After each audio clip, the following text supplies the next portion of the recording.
You wake up on a Monday morning, reach for your phone, and realize something strange. Your alarm did not wake you up. Your boss is not waiting for you. There is no traffic you need to beat, no office badge hanging beside the door, no nervous calculation about whether you can survive until payday. And the strangest part? Nobody noticed the exact moment you became free. There was no resignation speech that went viral, no champagne, no dramatic announcement that you had escaped the rat race. Your friends still think you are working like everyone else. Your neighbors still see the same person leaving the house. Your family knows you are doing fine, but they do not understand what quietly happened behind the scenes. Because you did not escape by suddenly becoming rich. You escaped by slowly becoming less dependent. And that changes everything. A few years earlier, Monday morning feels completely different. Your alarm goes off before you are ready. You stare at the ceiling for a few seconds, negotiating with yourself. 5 more minutes. Then another 5. Eventually you stand up, because staying in bed has consequences. You have rent, food, transportation, bills, subscriptions, debt, a lifestyle that requires your next paycheck to arrive on time. You do not hate your job every single day. That would almost make the decision easier. Some days are fine. Some coworkers are good people. Sometimes the salary feels decent, but there is always one uncomfortable fact underneath everything. If the income stops, your life starts collapsing. That fact controls more of your behavior than you realize. Your manager sends a message late at night. You answer. Someone schedules a meeting during your lunch break. You attend. You are sick, but not sick enough to risk appearing unreliable. You go to work. You want to take 2 weeks off. You check whether the company will allow it. You want to move somewhere else. You first check whether there are jobs there. You want to tell your boss that a decision makes no sense. You calculate how badly you need the paycheck. Then you stay quiet. This is the rat race nobody explains clearly. It is not simply having a job. It is needing one specific stream of income so badly that it controls your choices. At first, you think the solution is obvious. Earn more.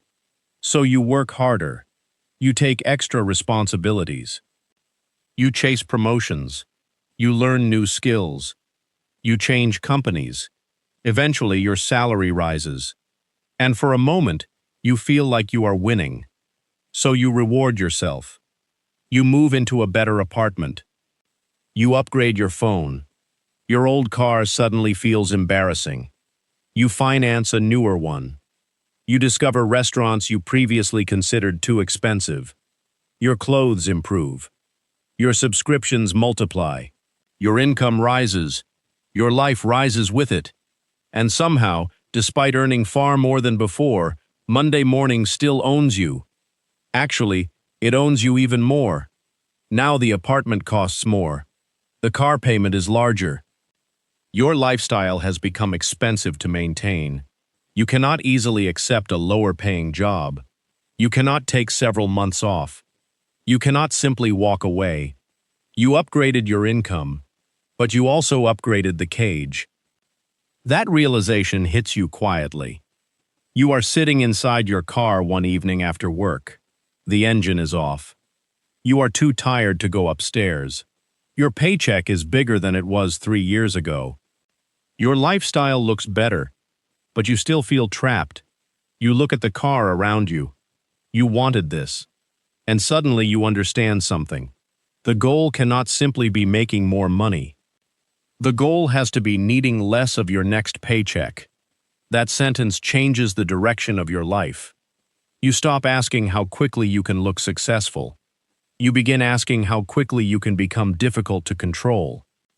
At first, nobody around you notices. You do not sell everything. You do not move into a tiny cabin. You do not start preaching about financial freedom. You simply begin creating a gap. Your salary comes in. Your lifestyle does not immediately absorb all of it. The gap gets invested. At first, the amount feels unimpressive. You calculate it. You wonder whether it even matters. But you keep going. Another month, another contribution, another small piece of ownership. You start thinking of every investment as a tiny employee that never asks you for a vacation day. It works whether you are sleeping or sitting in another meeting. The income is tiny at first, almost insulting. But the important thing is psychological. For the first time, some part of your life is being funded by something other than your labor today. That feeling becomes addictive. You begin looking for more ways to create that gap. You stop upgrading your phone simply because a new model exists. Nobody notices. You keep your car longer. Nobody cares. You move into a place that is comfortable but cheaper than what your salary could technically justify. Some people quietly assume you cannot afford better. You let them. Because every month, money is escaping the lifestyle machine and entering assets instead. Your friends are buying things that make them look richer. You are buying things that make you harder to trap. From the outside, they may actually look wealthier than you. That is fine. You are playing a different game now. You begin building an emergency fund. At first, it feels boring. Then one day something breaks. The repair is expensive. You pay it. You are annoyed. But you are not afraid. And you suddenly understand what the money really purchased. Not the repair. Calm. You keep building. 3 months of expenses. Then 4. Then 6. Something changes inside you when you realize that if your employer stopped paying you tomorrow, your life would not immediately fall apart. You walk into work differently. The building looks the same. Your manager is the same. Your desk is the same. But you are not the same. You are less afraid. And because you are less afraid, you start making better decisions. You say no to unnecessary overtime. You negotiate harder. You stop pretending terrible ideas are good ideas. You become more willing to move companies when the opportunity makes sense. Ironically, becoming less dependent on your job starts making you better at your career. You take calculated risks because failure no longer means immediate disaster. Your income rises again. This time you do not automatically upgrade everything. You increase the gap. Then you discover something even more powerful. A second income stream. Maybe it is freelance work. Maybe a small online business. Maybe consulting. Maybe digital products. Maybe something completely different. At first, it barely pays for groceries. But you do not dismiss it.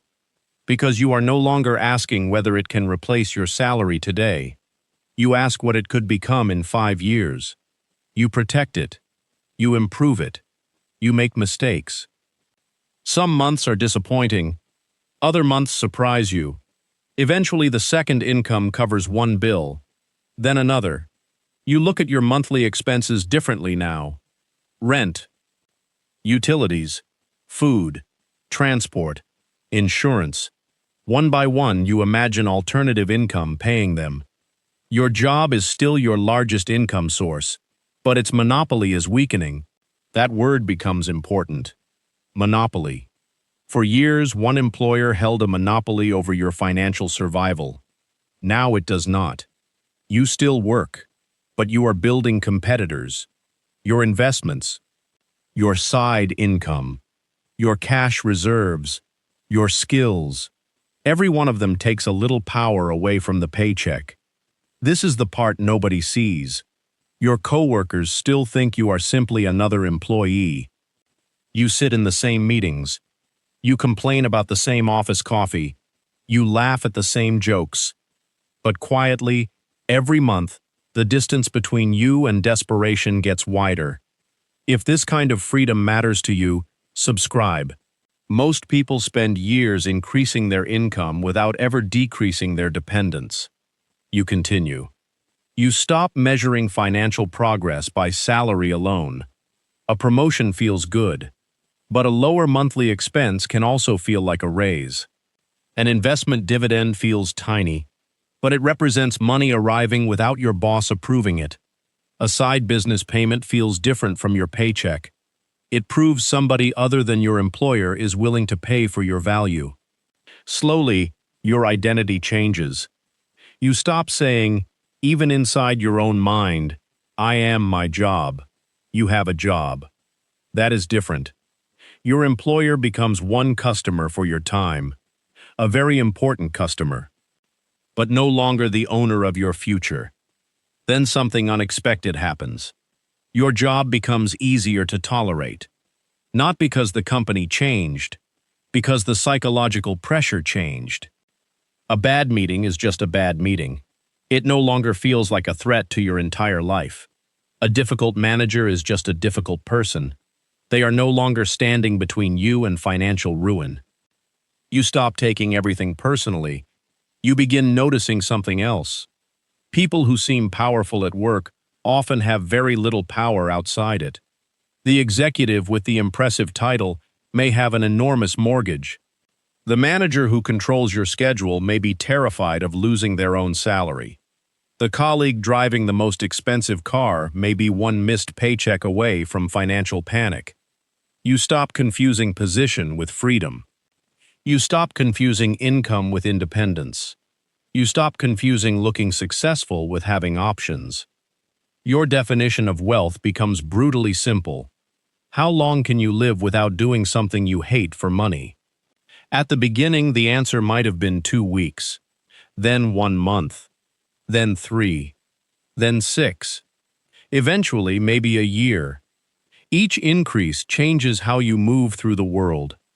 You become patient. A recruiter offers you more money for a job you know you will hate. Years ago, you would have taken it immediately. Now you can think. You evaluate the people, the hours, the stress, the skills, the future opportunities. Money still matters, but it is no longer the only variable. Someone offers you a business opportunity with terrible terms. You decline. A client becomes disrespectful. You end the relationship. A manager threatens you indirectly. You do not panic. This is what financial freedom looks like long before retirement. It looks like having enough margin to protect your dignity. Then your investments begin doing something strange. They become noticeable. Not impressive enough for social media, but noticeable to you. The account rises and falls with the market. You continue contributing. Eventually, the annual growth becomes larger than some of your monthly contributions. Then one strong year produces more growth than you expected. You stare at the number. Something clicks. Compounding has started becoming visible. You remember the early months when the account barely moved. Now the money itself is beginning to carry more of the weight. You do not celebrate by immediately spending it. That would feel like digging up a tree because you finally noticed it growing. You leave it alone. Your side income grows too. You systemize parts of it.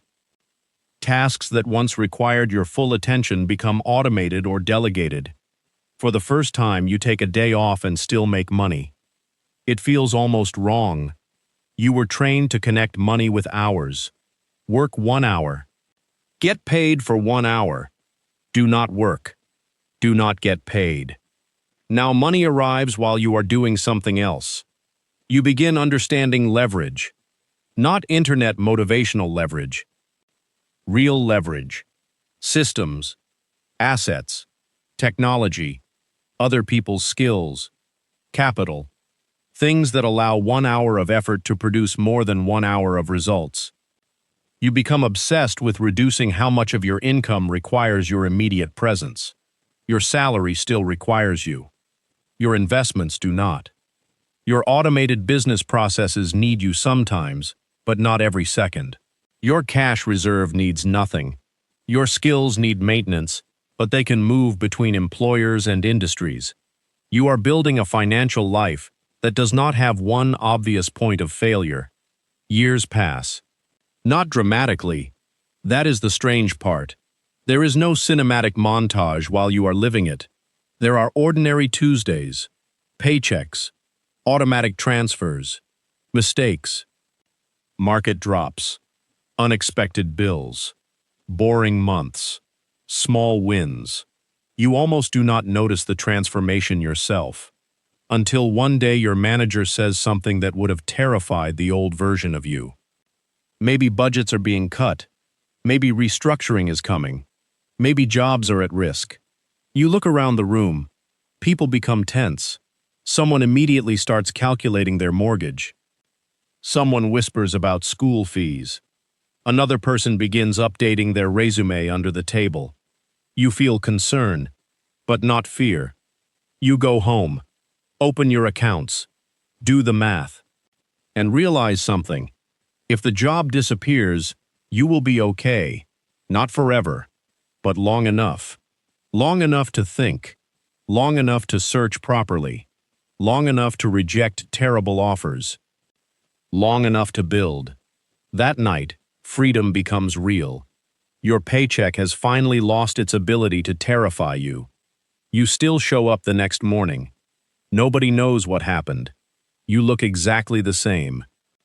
But psychologically, you have crossed a line. Then another year passes. Your assets grow. Your side income becomes meaningful. You reduce unnecessary expenses. Your skills improve. Eventually, you do the calculation again. Job income, investment income, business income, monthly expenses. You realize the numbers are getting close. Not because you became a millionaire overnight. Because your required lifestyle remained controlled while your alternative income kept growing. That is the secret most people miss. Escaping the rat race has two sides. You can increase freedom income, and you can decrease the amount of income required to buy your freedom. If your lifestyle needs $10,000 every month, freedom is expensive. If the life you genuinely enjoy requires $4,000, the finish line moves much closer. So you become careful about permanent expenses. A one-time luxury purchase is one thing. A lifestyle upgrade that creates a new monthly obligation is different. Every recurring expense becomes another worker your future self has to employ forever. You start asking whether the upgrade is worth adding years to your dependence. Sometimes it is. Often it is not. Your friends may misunderstand this. They know your income improved. They wonder why you still drive the same car, why you do not move somewhere more expensive, why you are not upgrading every visible part of your life. You smile, because explaining it would ruin part of the advantage. You are not trying to look financially free. You are trying to become financially free. Those are very different projects. Then the day comes. Maybe your side business now covers your living expenses. Maybe investment income plus freelance work does it. Maybe you have enough capital to take a long break and build something new. The exact path does not matter. You look at your job and realize you no longer need it. That sentence is almost frightening. You have spent most of your adult life organizing your days around employment, Monday through Friday, annual leave, performance reviews, lunch breaks, managers, deadlines. Suddenly, staying becomes a choice. You do not quit immediately. That surprises you. You thought financial freedom would make you run out of the office. Instead, you become extremely calm, because urgency disappears. You might stay another 6 months, maybe a year. You build extra reserves. You strengthen the business. You prepare taxes. You reduce risk. You make sure freedom is not just an emotional decision after one bad meeting. And during those months, work becomes almost surreal. Your boss thinks they are evaluating you. You are quietly evaluating whether you even want to remain. A frustrating email arrives. You smile. A pointless meeting gets scheduled. You attend without anger. Someone tries to use fear as motivation. It no longer works. They do not know the weapon is empty. Then one ordinary day, you send the resignation. Nothing cinematic happens. Your manager looks surprised. A few coworkers ask where you are going. You give a simple answer. Maybe you say you are taking time to pursue something else. Maybe you say you have another opportunity. You pack your things. You walk out. And the world continues. Traffic still moves. People still rush toward offices.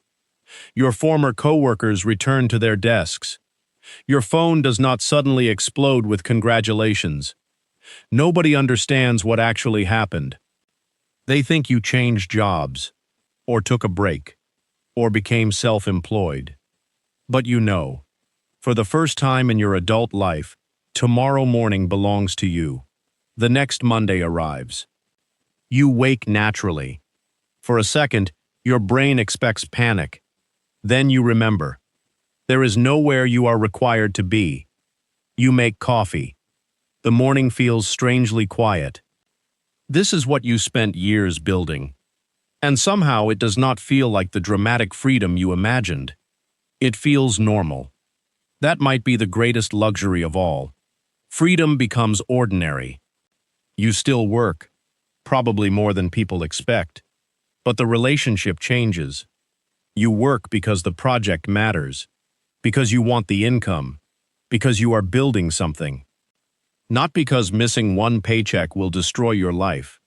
You can work intensely for 3 months and slow down for 1. You can reject clients. You can travel on a Wednesday. You can take a morning off without asking permission. You can pursue an opportunity whose payoff may take years. You can help someone in your family without begging your manager for leave. Small freedoms become more emotional than expensive purchases ever were. Then you notice another strange thing. People do not necessarily think you are rich. Some probably think you are doing less than before. Your old job title disappeared. You may dress more casually. You are not posting luxury purchases. You are not constantly talking about income. Someone asks what you do now. You explain briefly. They look confused, and you realize you no longer need them to understand. That is when you know you truly escaped. Because the rat race was never only a financial system, it was also a status system. Job titles, salaries, cars, promotions, office prestige, people racing against one another while rarely asking where the race actually ends. You stepped off quietly. The race continues without you. Somebody gets promoted. Someone buys the new car. Someone upgrades the apartment. Someone starts earning more and immediately creates a more expensive life. You do not judge them. You recognize the pattern because you lived it. But now you know something you did not know before. Freedom is rarely purchased in one dramatic moment. It is accumulated. One unnecessary upgrade you did not make. One investment contribution. One new skill. 1 month of reserves. One additional source of income. One recurring expense removed. 1 year of patience. Nobody applauds those decisions. Nobody even notices most of them. Until eventually, those invisible decisions create a visible result. You own your time. You look back at the person sitting in that car after work years earlier. The person earning more but still feeling trapped. They thought escape required a fortune. It did not. It required building enough distance between survival and the next paycheck. Enough assets. Enough skills. Enough alternative income. Enough savings. Enough control over expenses. Enough courage to stop using consumption as proof of progress. That is how you escaped. Quietly. While everybody else was watching the visible race. There was no announcement when your investments became meaningful. Nobody noticed when your emergency fund reached 6 months. Nobody celebrated when your second income paid its first bill. Nobody cared when you kept the old car. Nobody saw the hundreds of ordinary decisions that gradually transferred control of your life back to you. And maybe that is why the escape worked. You were not trying to convince anyone you were free. You were too busy becoming free. Now Monday morning arrives. No alarm. No fear. No boss waiting. You pick up your coffee and look out the window. The city is already moving. Thousands of people are racing somewhere. And for the first time, you do not feel behind, because you finally understand something they may not see yet. The goal was never to win the rat race. The goal was to quietly build a life where you no longer had to run in it at all.